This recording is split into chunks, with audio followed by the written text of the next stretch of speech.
En este mapa podemos observar algunas de las rutas principales que están usando con los semisumergibles que salen de Sudamérica. Vemos esta ruta que es la más corta hacia tierra firme en África. Esta la usan precisamente para minimizar el tránsito en el mar y los posibles efectos de que se voltee o que tengan un riesgo.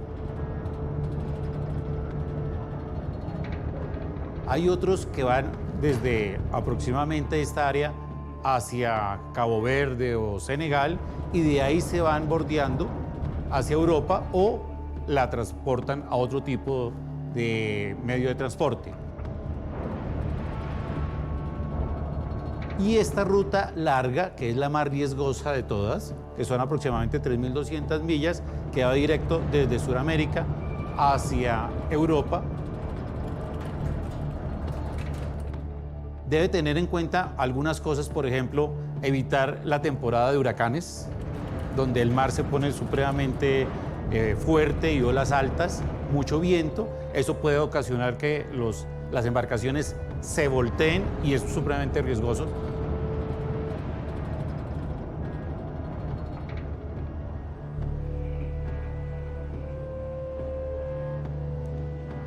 En el tema de la travesía, uno no tiene espacio para moverse casi. Entonces hay un espacio demasiado reducido porque la carga, los motores, todo está muy diseñado para ocupar lo menos espacio para que sea lo menos visible. Entonces el espacio que nosotros tenemos es muy reducido, escasamente para poder acostarse. A veces toca de pronto dormir encima de la carga. Entonces esa es la parte pues de la travesía que me tocó cuando uno tiene hambre, que de pronto hay personas, mi compañero pues casi prácticamente desde el día anterior no comía, sino que tomaba suero, atún, que es lógicamente lo que nosotros llevamos para alimentarnos. He sentido mucho miedo, demasiado miedo. He trabajado con miedo. Sí, claro, pues es lógico. Tú lo haces por una solvencia económica.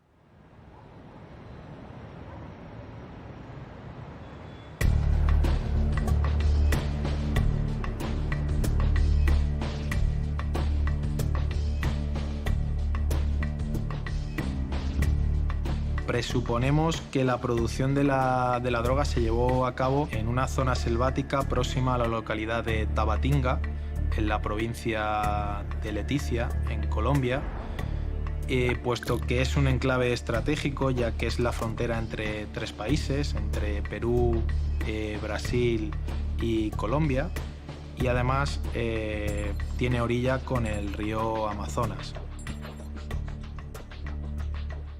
A região amazônica é vital para a logística do tráfico internacional de cocaína pela presença do rio Amazonas, porque o rio ele liga Peru e Colômbia até a saída para o Oceano Atlântico. Então, há décadas, a cocaína é deslocada desses países produtores até Macapá, a foz do rio, por meio de embarcações muito ágeis, muito velozes, que justamente feitas para impedir a ação policial. E como o rio tem uma extensão enorme, uma largura muito grande, a fiscalização é quase inexistente, né? O que facilita muito o trabalho dos traficantes, tanto por barco quanto por semissubmersíveis, que é o caso desse episódio específico.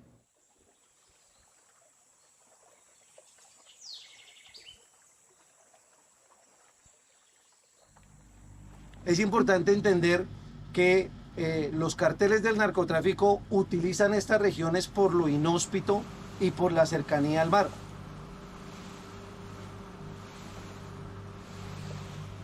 Les queda fácil su actividad delincuencial de acopio, laboratorio, cristalizadero,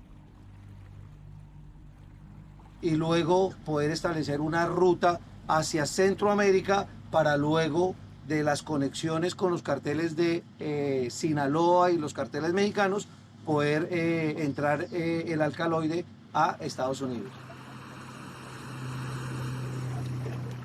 El hecho de que los responsables del envío de la cocaína pertenezcan al clan del Golfo es algo que barajamos desde un primer momento en la investigación y que se ha ido reforzando durante el desarrollo de la misma.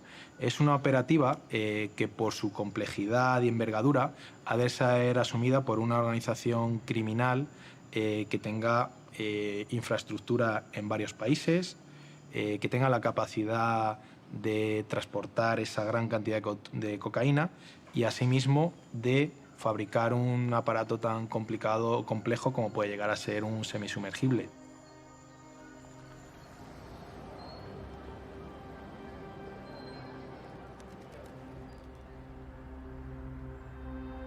El conocimiento que sabemos de los semisumergibles que se están construyendo en el exterior es que están contratando a las organizaciones colombianas que se dedican a construirlos aquí. Ellos los contratan, los llevan hasta a esos sitios, allá les llevan los insumos y ellos los construyen en estas áreas. Efectivamente, esa es la única conexión que tenemos conocimiento con Colombia de ese semisumergible. O que se sabe no Brasil sobre essa operação do crime é muito pouco. A polícia brasileira, infelizmente, não fez uma investigação tão profunda sobre como foi construído esse submarino e as pessoas envolvidas.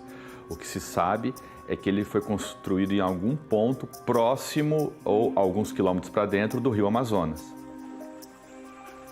No Brasil não houve nenhuma investigação judicial. O que houve foram apenas investigações preliminares por parte da polícia, identificando alguns brasileiros envolvidos na construção desse submarino, mas esse inquérito não foi adiante, não houve indiciamento nem ação penal.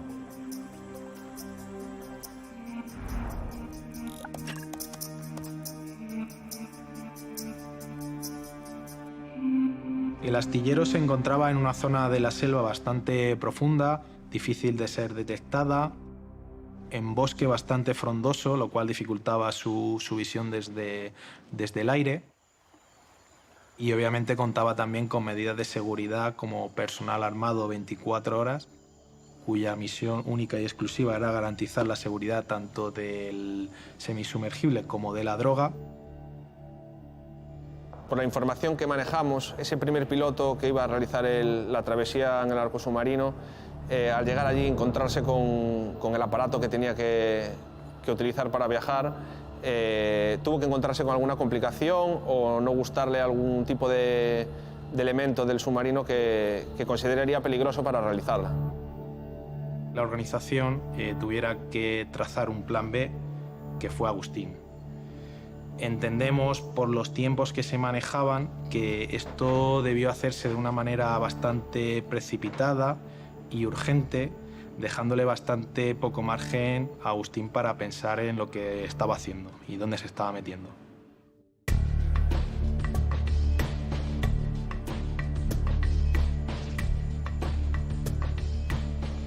Respecto a la llegada de la tripulación, lo hemos dividido en dos partes. En primer lugar, observamos cómo llegan los dos ecuatorianos.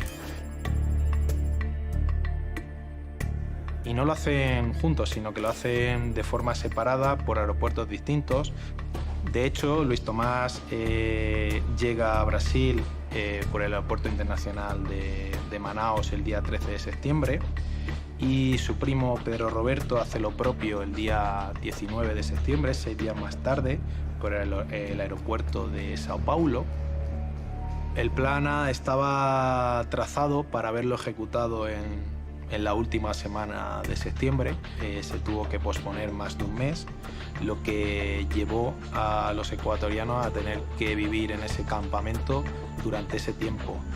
Las condiciones de vida eran realmente horribles y miserables. Prácticamente no tenían un sitio donde dormir, teniendo que hacerlo en el suelo. Y como anécdota llama la atención como incluso miembros de la organización se tienen que desplazar en un momento a la localidad más cercana que se encuentra el astillero, la localidad de Macapá, para comprar ciertas prendas de ropa interior para los ecuatorianos, porque ya ni siquiera disponen de ellas. Es obvio que al fallar el plan A y tener todo dispuesto en la zona del astillero, tanto la embarcación preparada como la droga, y a la espera de que el plan B llegue a zona, cada día supone un gran riesgo para la organización de ser detectados, de ser robados por parte de otra organización y claro, eso acelera o trata de acelerar las cosas para que Agustín llegue a Brasil lo antes posible. Ellos reciben un entrenamiento para poder dirigir el GPS y manipular ese aparato. Los tripulantes, para prepararlos para la travesía, primero que todo se le dice, para que vayamos adquiriendo conciencia, cómo se debe uno acomodar, qué va a sentir, saber manejar la paciencia, saber estar tranquilos, porque dentro de un recinto tan pequeño y tan caluroso, y fuera de eso se mezcla con los olores de la droga, entonces se puede sentir bastante incomodidad, bastante presión.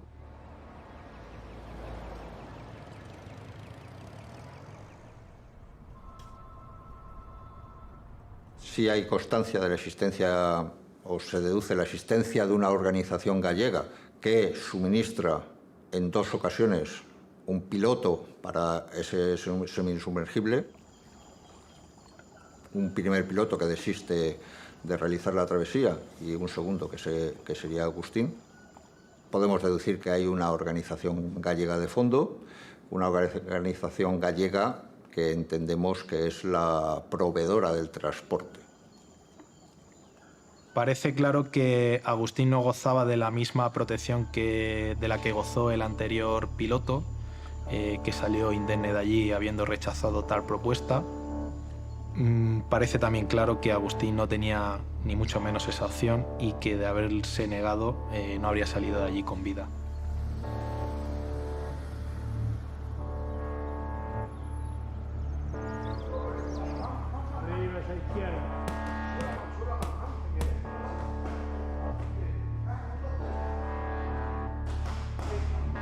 Agustín, tú estás equivocado, hombre, imposible. Porque no, la verdad que aún hoy me cuesta creer que él haya llegado a eso.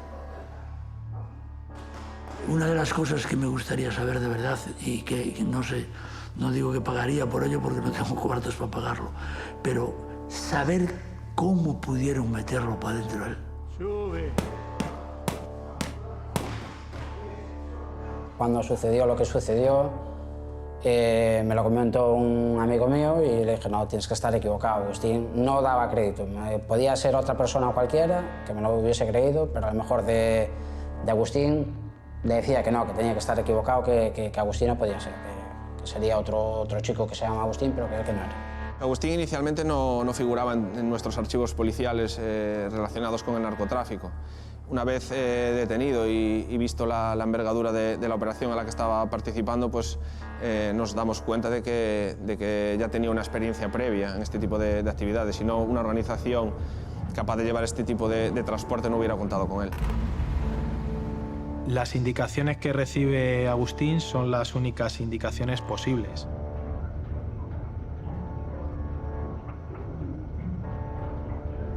Lleva la carga a este punto y hunde el semisumergible.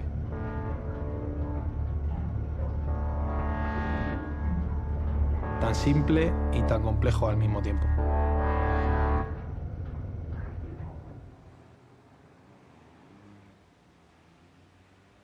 Hay muchas modalidades para llegar a Europa en el tema del narcotráfico. En SEMI se ha tratado y se han hecho, pero la verdad es muy complicado por el recorrido del SEMI hasta Europa. Obviamente se han hecho, ¿no? En varias ocasiones se han hecho.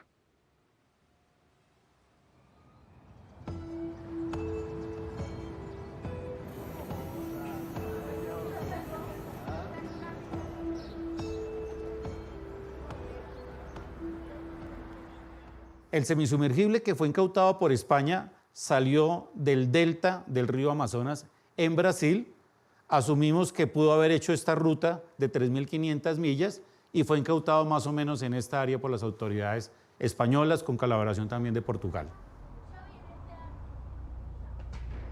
Nos llevaron en una camioneta, nos hicieron poner el pasamontañas, abordamos unas lanchas y ahí anduvimos varias horas por el mar. No sé hacia dónde nos dirigíamos, pero cuando llegamos ya uno se da cuenta que llega como una especie de manglar, ¿sí? Entonces ahí también se da cuenta uno hasta cómo lo hacen. Hay que comprender que el Amazonas es un río de difícil navegación para este tipo de embarcaciones, y es que es un agua muy turbia, con corrientes vertiginosas en muchos de sus puntos y con una gran cantidad de ramas y troncos en su lecho. Ello hace que la embarcación debiera recorrer el menor tramo posible. Macapá é muito importante para as quadrilhas de narcotraficantes porque ela está situada exatamente na foz do Rio Amazonas. É a abertura da região amazônica para o Oceano Atlântico. Portanto, é rota para a cocaína que sai dos países produtores, notadamente a Colômbia, e vai destino à Europa, né? Então, para um esquema de tráfico de cocaína internacional envolvendo submarinos, Macapá é um ponto nevrálgico. Tanto que, nesse caso específico do submarino dirigido pelo espanhol, houve uma parada em Macapá antes de se seguir viagem até o Oceano Atlântico, porque Macapá era o último ponto em terra que eles tinham antes de adentrar o Oceano Atlântico e ficar mais de 20 dias no meio do mar.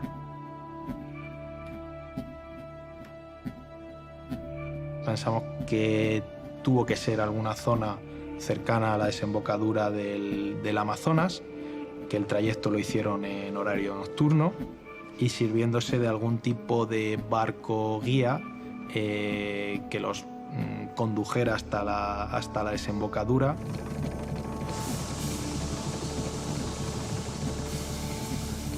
Parece ser que nada más zarpar sufrieron algún tipo de avería con uno de los tubos de escape, que no evacuaba bien los gases y dejaba parte de estos dentro del habitáculo donde se encontraba la tripulación, añadiendo un extra, si cabe más, de sufrimiento a la aventura.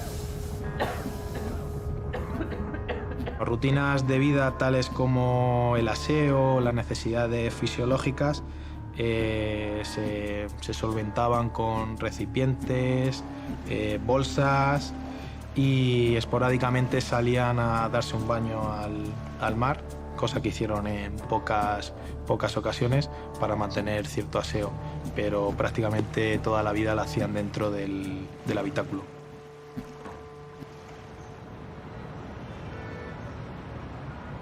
Pues en la mayoría de los casos abrían la escotilla e intentaban hacer las necesidades a ras del agua. Lógicamente, con el riesgo que ello conlleva. Imaginemos un golpe de mar, que te entre una cantidad de agua enorme aquí en el semisumergible.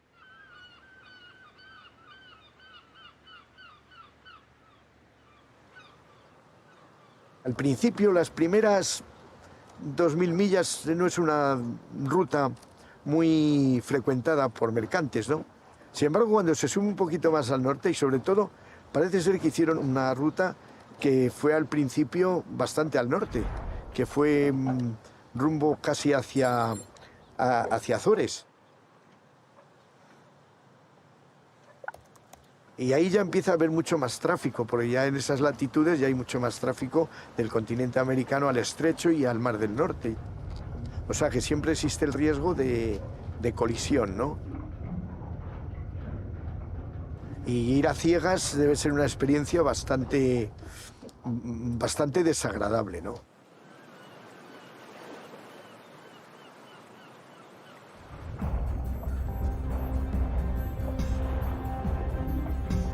Las condiciones de navegación la primera semana fueron bastante buenas, sin embargo esto empezó a cambiar durante la segunda semana, donde empezaron a encadenar temporal tras temporal, en total 3 temporales que dificultaron bastante la navegación y que tuvieron prácticamente hasta su primer punto de llegada, que situamos en el entorno de las Islas Azores.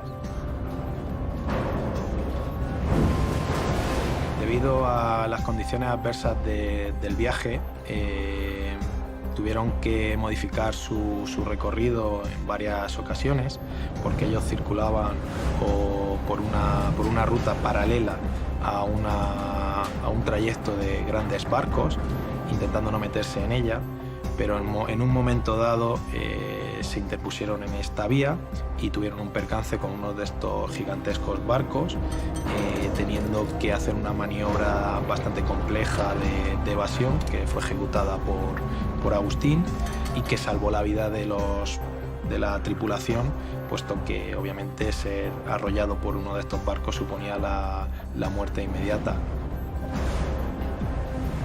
Esta maniobra refuerza la idea de que no era la primera vez de Agustín, puesto que demostró una destreza y una experiencia que indica que no era ni mucho menos esa primera vez.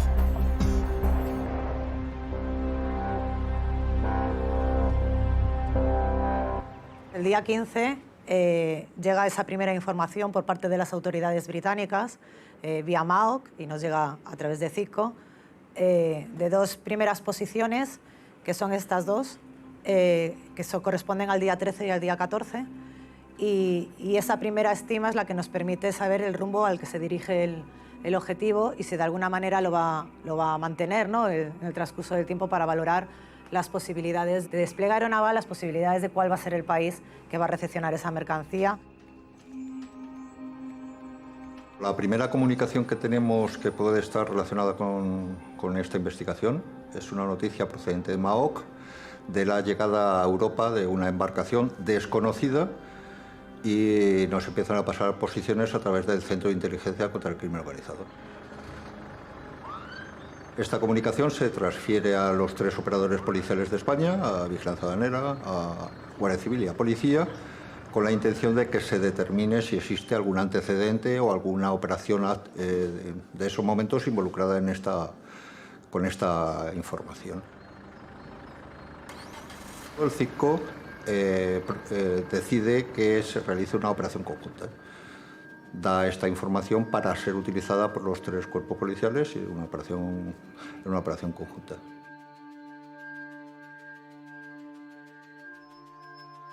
En principio, desde el primer momento en que recibimos la alerta, aproximadamente el día 15 de noviembre, movilizamos ya nuestros medios, digamos, con una alerta de nivel medio.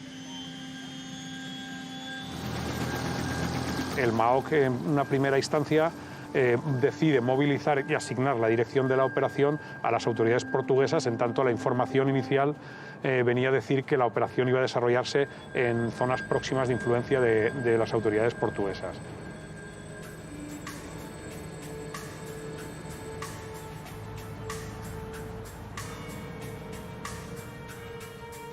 It followed a route, the most direct route it could follow, heading towards Galicia from South America. It needed to take the most direct route to save fuel and to cut down on the passage of time.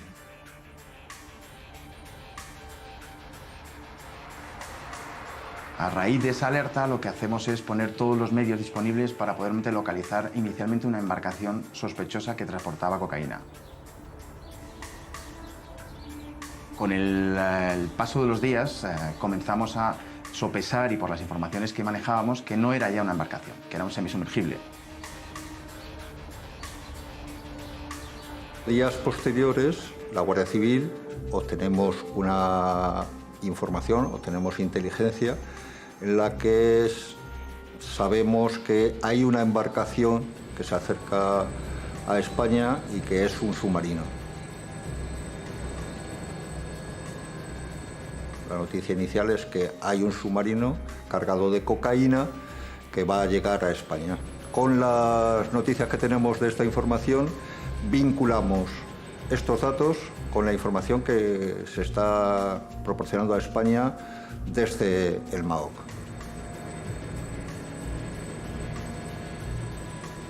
Esta información se comunica al CICO diciendo que la Guardia Civil tiene una operación activa, porque esta información, esta inteligencia está obtenida en el marco de una operación activa y dada de alta en el CICO, y se transmite así, diciendo que la Guardia Civil tiene constancia de que la embarcación desconocida que proporciona el MAOC es un submarino.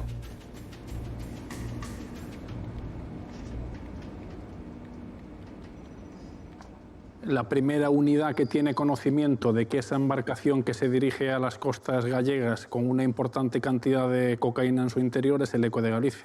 Y es el ECO de Galicia el que informa al MAOC de que esa embarcación que viene rumbo a Galicia es un semisumergible. Se habían realizado varios vuelos sobre la zona y el área y no se había localizado ninguna embarcación. Es en ese momento en el que se cree plausible la posibilidad de que estuviéramos ante un semisumergible o un submarino, porque inicialmente se pensaba en un submarino. Los primeros medios aeronavales que se despliegan sobre el terreno son los medios navales y aéreos de Portugal.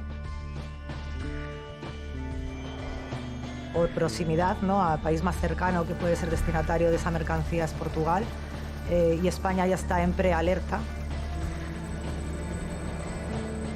Y Portugal, el día 17, alista la salida a la mar de un patrullero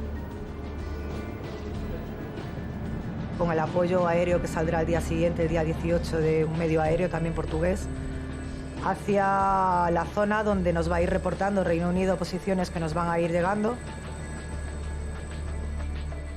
Tienen como misión pues, la búsqueda, el rastreo, la localización y, si es posible, la interceptación lo más temprana posible, porque el riesgo a no ir más adelante la investigación hasta ese momento está en un posible trasbordo en los lugares críticos y áreas de mayor interés en los diferentes escenarios marítimos en los que estamos habituados a trabajar.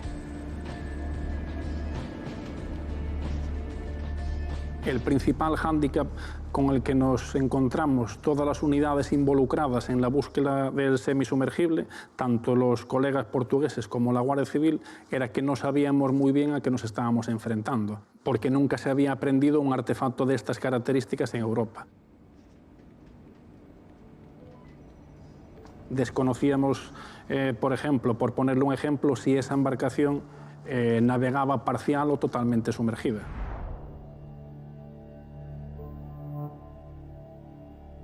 Tiene una primera parada en un punto que es bastante significativo, porque eso corresponde a unas coordenadas que son cerradas, en latitud y longitud, y además de una distancia que son 600 millas exactas del estrecho de Gibraltar. Ese es un primer punto que puede valorarse como un punto en el que a lo mejor puede llevarse a cabo un trasbordo. ¿Un trasbordo cómo? Pues con embarcaciones rápidas, lanchas rápidas que puedan salir de algún punto del sur de Portugal o del Golfo de Cádiz. Es un lugar crítico, es un lugar que exige la intensificación de la vigilancia ya con operativa aeronaval y con despliegue de medios en zona. Participan medios portugueses y participan, que tengamos constancias, medios americanos de detección de semisumergibles, de submarinos, medios militares. No se detecta el submarino, la embarcación sospechosa, semisumergible, que es al final lo que era, sigue avanzando hacia costas españolas, y desde el propio semisumergible tenemos constancia de que se van comunicando su posición y la organización en tierra va intentando proveer una solución para transbordar la mercancía, la cocaína, a otra embarcación.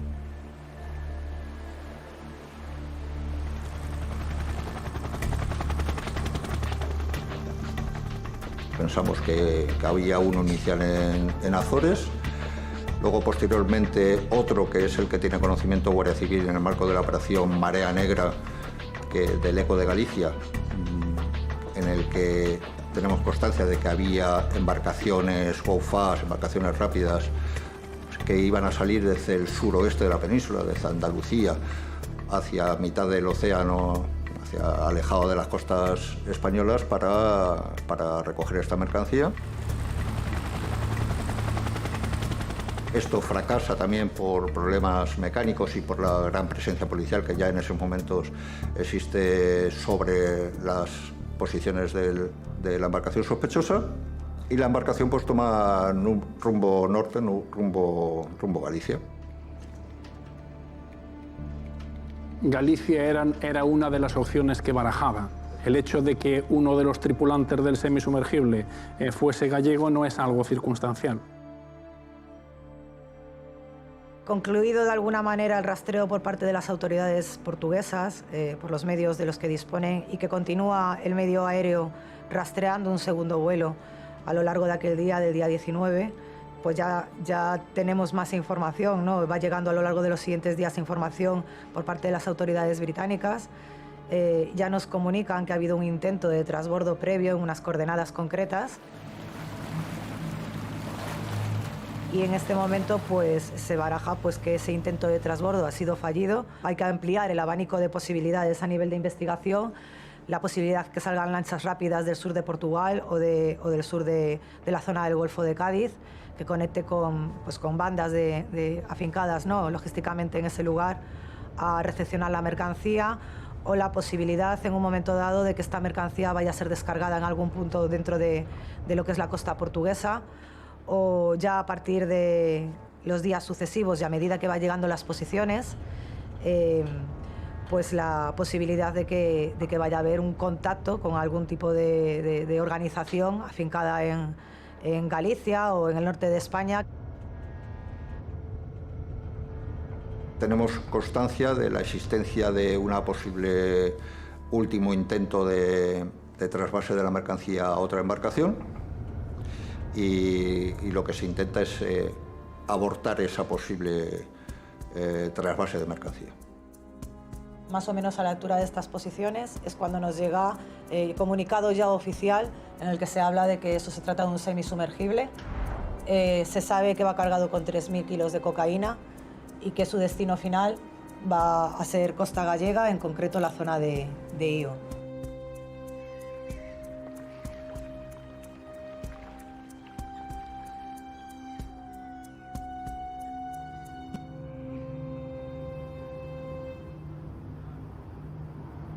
Nos encontramos con unas dificultades añadidas, que eran las de un temporal en el Atlántico, con olas de 6-7 metros, con vientos de más de 100 kilómetros por hora, y esto indudablemente dificulta la búsqueda de este artefacto. Desde Vigilancia Aduanera empezamos ya a alertar a Galicia para que ponga en marcha todo el listado de tripulaciones y de embarcaciones para dar salida a la mar en la primera ventana de oportunidad, que las condiciones meteorológicas nos lo permitan.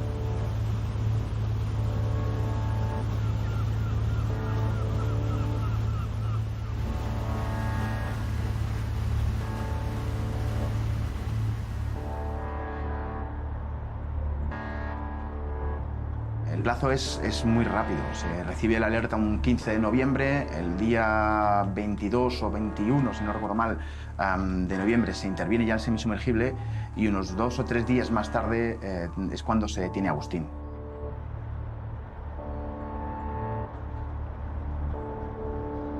Sí, hay constancia de que esa recogida de la cocaína que transportaba el semisumergible fue ofrecida a varias organizaciones criminales dedicadas específicamente en el narcotransporte.